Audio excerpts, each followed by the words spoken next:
Ayan guys, kung gusto nyo matuto ng paano mag-change oil, basic na basic lang. Ayan o. Ito ginagamit natin, X-Star. Pag bumili ka niyan, kasama na to. Itong oil filter, 2,000 plus lang. Yung PMS na sinasabi, ayan yan. Yung mag-change oil.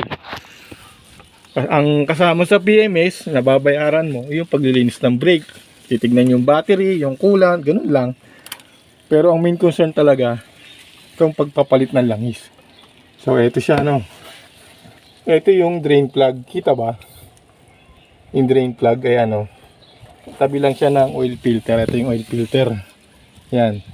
Nilagyan ko na ng clamp para matanggal. So ito yung drain plug, oh. So i-drain nyo. So ang technique dyan, pag mag-change oil kayo, kung hindi pa mainit yung makina, maganda. Ang gawin nyo, start nyo lang ng mga 5 minutes para uminit yung langis, para pag din-rain madaling tumulo. Yan.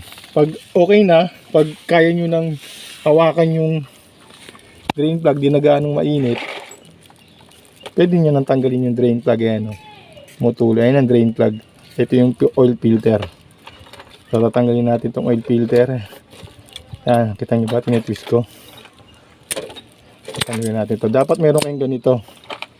Importante yan kapag tanggal ng oil filter. Mura lang yan.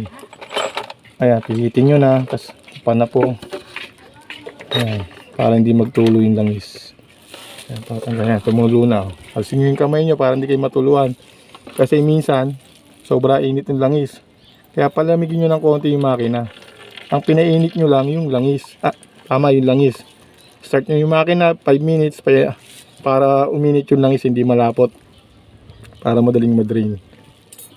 Yan. Pag nawala na yung tulo, tsaka nyo natanggalin tong oil filter. Tignan mo yung bagong oil to. Maiksi nga yan, ito mahaba to eh. Tignan mo kulay, oh. Ano. So yung langis, medyo warm na siya, hindi na siya ganong mainit. So tandaan nyo, huwag nyong tatanggalin niya na mainit pa yung makina sobra, dahil yung langis mainit din. Tama na yung warm lang. Yan ang oil filter. So lagyan natin sa loob. Bago nyo iangat yung sasakyan, kailangan meron ito, ha, kalang. For safety purposes yan, ha, para pag nagloko yung pinangkalang nyo, hindi gugulong basta-basta. So kung kaya bang mag-change oil ng ito lang ang gamit, oo, kaya. Makakapasok ka na sa ilalim yan.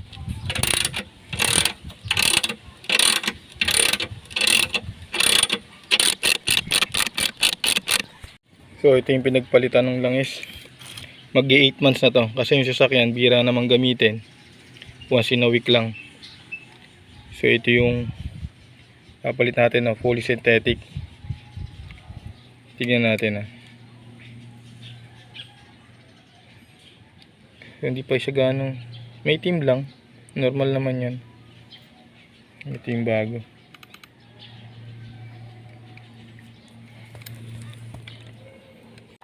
Dahil di kami nakapagdala ng imbudo, kaya nag-improvise tayo.